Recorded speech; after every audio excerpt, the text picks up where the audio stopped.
Welcome to Cozy English, the softest place to grow your English and your mindset at the same time. Today, we're going to do something important, something powerful, but also something cozy. We're going to talk about procrastination and how to stop it gently. Let me ask you something. Have you ever said, "I'll do it later," and then you didn't? Have you ever opened your English book or your notebook and thought, "I should study," but then picked up your phone instead? Or maybe you told yourself, "I'll practice tomorrow," and now it's been 5 days? Don't worry, you're not lazy.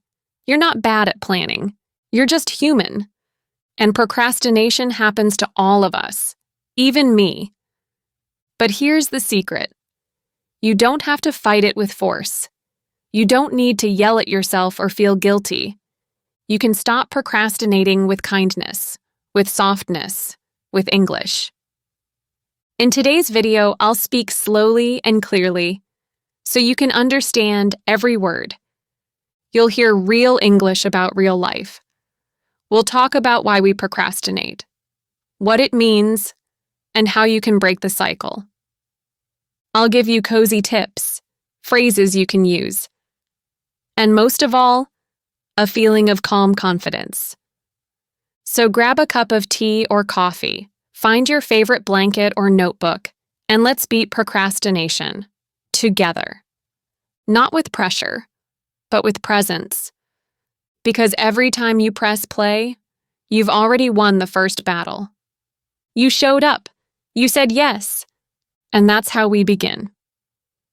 What is procrastination? Procrastination means waiting too long to do something. You know it's important, but you don't do it now. You say, "I'll do it later," again and again, and sometimes you never do it. Maybe you want to clean your room, or write an email, or practice English. You know it would feel good to finish. But instead, you watch another video. You scroll, you make coffee. You feel busy, but you're not doing the thing. That's procrastination. It's not because you're lazy. Many smart, kind, successful people procrastinate. It's very normal. But why do we do it? Usually, it's because the task feels too big, or we feel tired, or we're afraid it won't be perfect, or we won't do it right. So we wait. We think, "I'll feel more ready tomorrow." But tomorrow comes and the same thing happens. And that's how procrastination becomes a habit. In English, we say, "Don't put off until tomorrow what you can do today." It means, do it now, not later. But let's be honest, that's not always easy. So today, we'll talk about small, gentle ways to stop procrastinating. Not with pressure, not with guilt, but with kindness and simple actions. And we'll practice English at the same time. Slowly, softly, in a way that feels good. So now you know, procrastination means delaying something important. And today's goal is not to be perfect. It's to begin. Just by listening, you've already started. And that's a beautiful first step. Why we procrastinate. Emotion, not laziness. Many people think procrastination means being lazy, but that's not true. Most of the time, we procrastinate not because we don't want to work, but because we feel something. Procrastination is often emotional. We feel tired. We feel scared. We feel overwhelmed. So we say, "I'll do it later." But inside, it's not about time. It's about how we feel. For example, maybe you want to write in your English journal. You sit down, open the notebook, and then think, "What if I make mistakes?" Or, "I don't know what to say." You feel nervous, so you close the book. That's not laziness. That's fear. Or maybe you plan to study for 20 minutes. You have a good idea, but your body feels heavy. Your brain is full. You're not lazy. You're tired. And sometimes, we don't even know what we feel. We just say not now and go make tea or open Instagram. That's how procrastination hides. But when we stop and listen, we often find the emotion behind the delay. The good news is, when we understand the emotion, we can work with it, not fight it. Just say, okay, I feel tired. I'll do 5 minutes, not 20. Or, I feel nervous. I'll write one simple sentence. This soft response helps the brain feel safe. And when you feel safe, you start. Even a little bit. At Cozy English, we believe in gentle learning, not forcing, not judging, just being kind to yourself and honest about how you feel. So next time you procrastinate, try this. Pause and ask, what am I feeling right now? If it's fear, talk to yourself gently. If it's tiredness, rest a little, then try again. If it's confusion, ask for help or just begin with something small. You don't have to feel 100% ready. You just have to feel 1% willing. That's enough.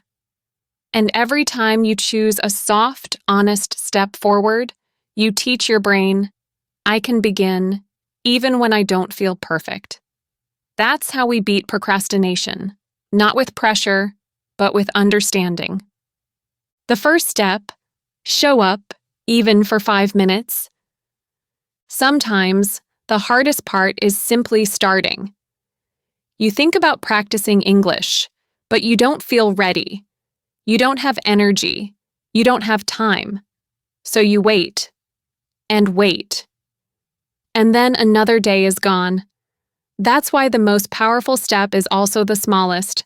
Just show up, even for 5 minutes, not to finish something, not to be perfect, just to begin. Imagine this. You sit down with your tea. You press play on a cozy English video. You don't study hard. You just listen. You repeat a phrase. You smile once. That's it. But something important happens. You showed up. You didn't cancel. You didn't give up. You didn't say maybe later. You came. And that makes all the difference. Showing up tells your brain, this matters to me. It builds trust. It builds habit. And little by little, your English becomes part of your day, like brushing your teeth or drinking your morning coffee. You don't have to be in the mood. You don't need a perfect plan. You just need a tiny bit of presence. Even if your English isn't great today, even if your mind is busy, just showing up creates momentum. And momentum creates change. That's why at Cozy English, we always say, 5 minutes is better than none. Because 5 minutes every day will do more for your progress than one big study session once a month. So try it now. Whisper a phrase. Watch one scene. Write one sentence. Make it so easy, you can't say no. And if you ever feel like skipping, just tell yourself, I'll do 5 minutes, not 20, not perfect, just 5. You'll be surprised how often 5 becomes 10, and 10 becomes 20. But even if it stays 5, you still win, because you showed up. And showing up gently and consistently is how we beat procrastination. One soft step at a time. Create a cozy routine, not a harsh schedule. A routine can be beautiful, but only if it feels good. Many people try to make a perfect schedule. They write big plans. Wake up at 6 o'clock, study for 1 hour, do exercises, read 10 pages. But soon, the schedule becomes a burden. And when you miss one day, you feel guilty, so you stop. That's not helpful. That's pressure. At Cozy English, we believe in something softer, a cozy routine, a routine that supports you, not stresses you. It's not about doing everything. It's about doing something every day in a way that feels peaceful. For example, maybe every morning, you make tea and listen to English for 5 minutes. Or before bed, you watch a short video with subtitles. Or while cooking, you repeat one phrase out loud. That's a routine. It's simple. It's light. But it's powerful. Because it becomes a habit. You don't have to think too much. You just do it, like brushing your teeth. The secret is to connect English with something you already enjoy. Do you love slow mornings? Add 5 minutes of listening. Do you enjoy writing? Keep a cozy English journal. Do you like walking? Listen to a gentle audio while you walk. When learning feels like self-care, not homework, you want to return. And that's the goal. Not a perfect schedule, but a rhythm you can keep. Even on lazy days. Even when you're tired. Your routine can be flexible. Maybe some days it's 5 minutes. Other days, 15. That's okay. The important thing is, you come back, over and over, like a quiet ritual. So today, think about this. What small moment in my day can become my English time? It doesn't have to be big. It just has to feel safe, warm, and possible. That's how cozy routines are born. And cozy routines beat procrastination, gently, every time. The power of environment? Your environment matters more than you think. It's not just where you are, it's how you feel in that space. If your room is noisy, your desk is full of papers, and your phone is always buzzing, your brain stays busy. It can't focus. It can't relax. And when your brain is tired or distracted, it's very easy to procrastinate. But here's the good news. You don't need a perfect study space. You just need a cozy corner, a place where your mind feels safe. It could be your bed, a chair by the window, a spot on the floor with a pillow. The most important thing is this. When you sit there, you know it's time for English, and it feels nice. Try adding little things that make the moment special. A cup of tea, a candle, soft light, or your favorite notebook. These small details tell your brain, this is my quiet time, my cozy time, my English time. And that changes everything. Your body relaxes, your mind becomes calm, and suddenly, learning doesn't feel heavy.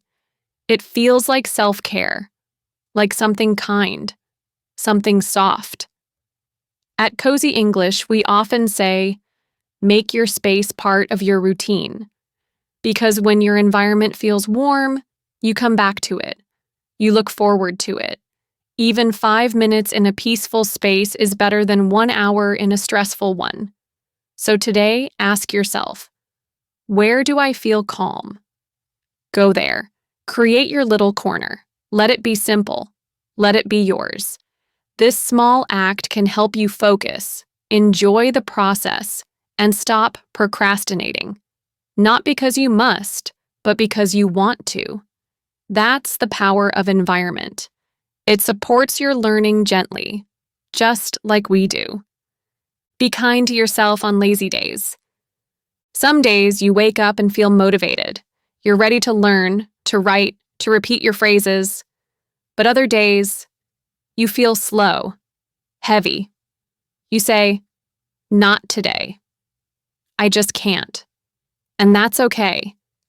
Lazy days are part of life.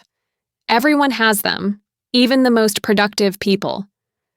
But what matters is how you talk to yourself on those days. Do you say, I'm lazy, I failed? Or do you say, I'm tired today? It's okay. I'll do something small. That second voice, the soft one, is the one we want to grow. Because being kind to yourself is not weakness. It's a powerful way to stay consistent. At Cozy English, we believe that self-kindness is part of learning. It keeps you connected, even when you feel far away. So what can you do on lazy days? You can listen to one cozy phrase. You can watch a short video. You can write one sentence in your notebook. I feel tired today, but I'm still here. That's it. That's enough. Lazy days don't mean doing nothing. They mean doing gently. And when you allow yourself to slow down, without guilt, you often find that small spark again. Maybe not right away, but maybe in 5 minutes or tomorrow. The most dangerous part of procrastination is the shame that follows it. But shame doesn't help. Kindness does. So next time you feel lazy, don't disappear from your English. Stay close. Even for one breath, one word, one soft repetition. Whisper it. I'm still learning. Even today. That simple act keeps the habit alive. And when the habit is alive, your progress continues. Slowly, gently, beautifully. That's how you win. Not by doing more, but by staying kind on the days you do less. One sentence is better than none. When you think about learning English, you might imagine long lessons, full pages, or hours of study. But real progress doesn't come from doing a lot once. It comes from doing a little often. Even one sentence a day can keep your habit alive, especially on hard days when everything feels heavy. Saying or writing one English sentence is enough. It tells your brain, I didn't give up today. At Cozy English, we say, one sentence is better than none. You don't need the perfect mood. You don't need full energy. You just need a moment. Maybe you say out loud, I'm making tea. Or you write, today I felt tired, but I showed up. That sentence becomes a small light in your routine. It's not about grammar or big vocabulary. It's about connection. And when you repeat this daily, one soft sentence, one tiny moment, your English starts to grow quietly inside you. You begin to think in English more naturally. You remember more without effort. You feel more confident, not because you did more, but because you stayed close to the language. So, here's a gentle challenge. Every day, say or write one sentence in English. You can whisper it. Type it in your phone. Say it in your mind. Just one. Don't wait for the perfect time. Don't wait until you feel ready. The sentence itself is the act of readiness. It's you saying, I'm still here, I'm still learning. And that is powerful. Because when you do one sentence today, you'll probably do one tomorrow, and maybe two the next day. That's how soft consistency is born, and that's how procrastination fades away. Not with pressure, not with punishment, but with presence. One word, one phrase, one cozy sentence at a time. If you listened to this video today, even for a few minutes, you've already won. Because showing up, even gently, is how you beat procrastination. Not by being perfect, but by being present. Remember, one small step is always better than no step. One cozy sentence, one calm voice, one soft return, and the more you come back, the easier it becomes. So come back tomorrow. We'll be here. With tea, kind words, and a quiet reminder. You're doing better than you think. Cozy English. Warm, natural, supportive.